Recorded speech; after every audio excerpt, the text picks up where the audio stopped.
Okay, well, I tried, and I can't leave it in two pieces. I don't mind to take it apart, I don't mind to scrub it, I don't mind all of it, but I gotta just see it and feel it be a guitar body with a guitar neck on it. So, let's see what's going on here. Now, there is this foam here that's hiding the screws, and this little plate here hides those. So, I'm going to prop this camera up here, show you my laundry some more. Oh, pardon me. Lovely. And I'm going to do my best job with this. Oh, whatever. You can just see that I'm taking screws out of a thing. Oh shit, I gotta go get the smaller ones. Be right back.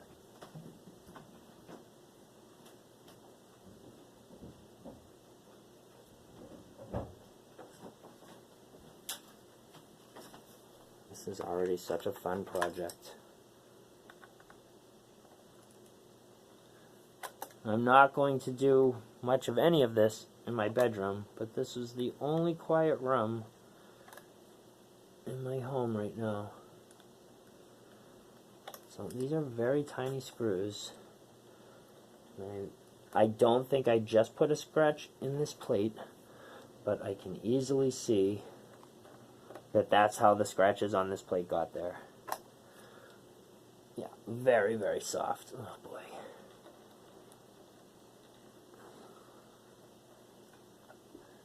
This guitar is just so fascinating to me. Now, back to the story. It was Stu McKenzie from King Gizzard and the Lizard Wizard plays one of the bizarre Yamaha Flying Samurai guitars. I found this guitar.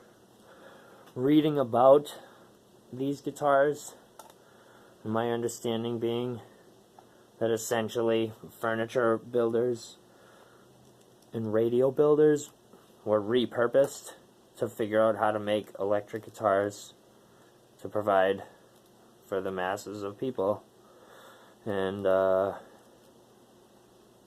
so these guitars were built without any sort of real actual input from the West.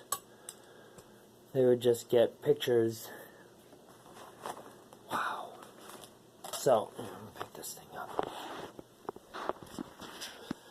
So this whole system, my point about this is they're building guitars off of pictures. They don't actually know. They don't have much for reference for scale length.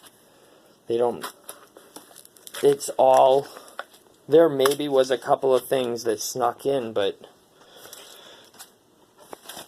Oh boy. There's the shim. I'm not even going to pry the thing out. If it's stuck in there, wow, that is some thick clear in there. Holy moly. Yeah, I'm really...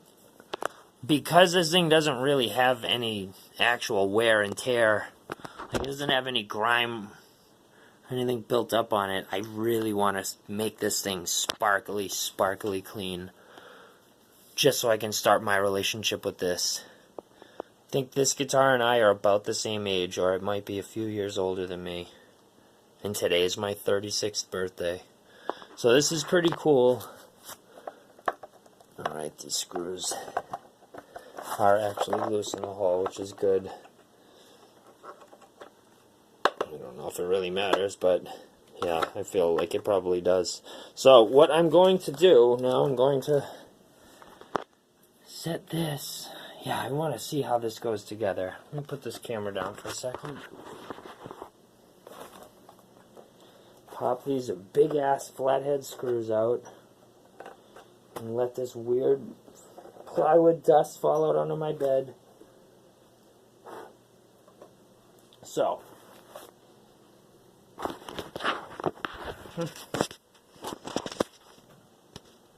There's the neck pocket.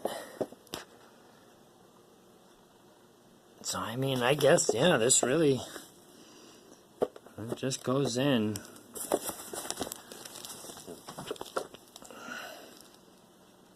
So it's less meat than it indicates. That's really kind of interesting. I can't imagine that there's actually much of any benefit to that, but,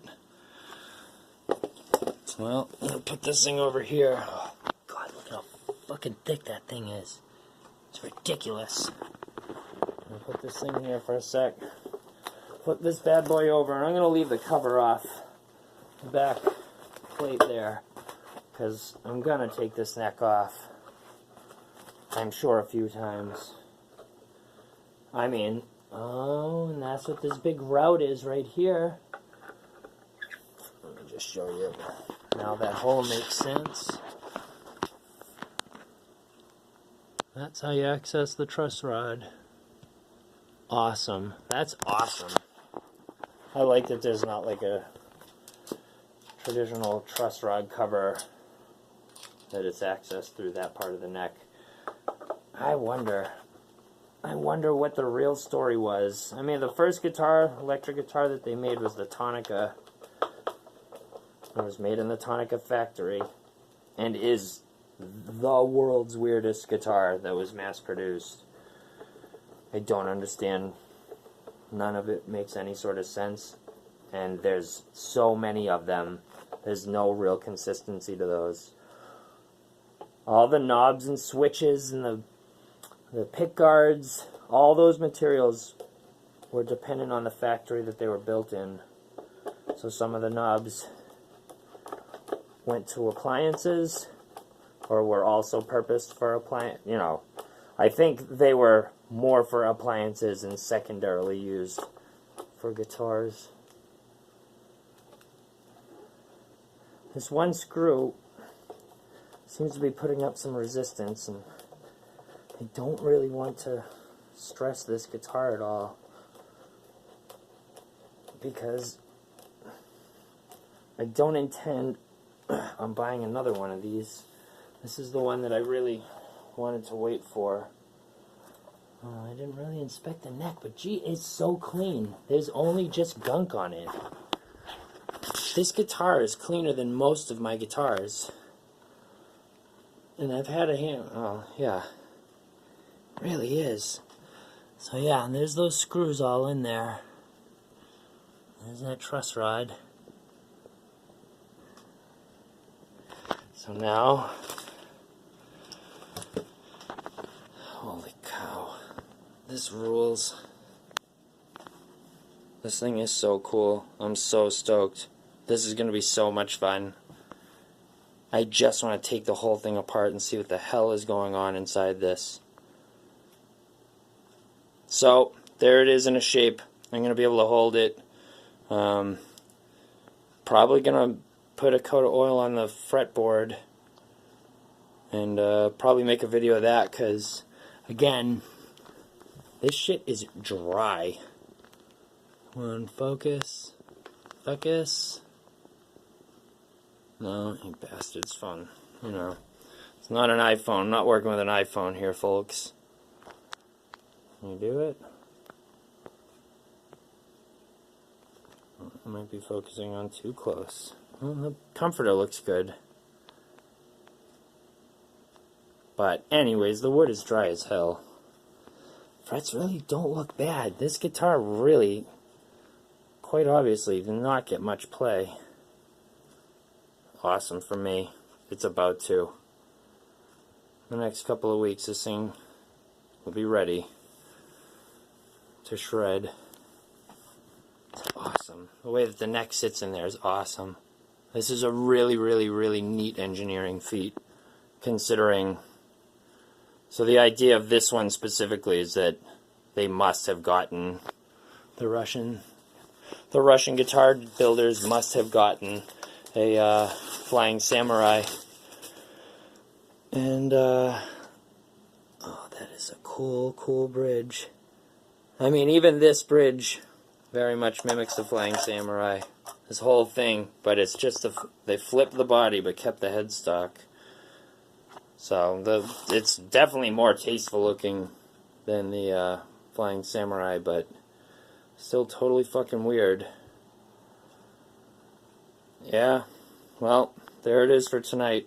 I'm going to probably just sit on the couch and hold it exactly like that for a while, so,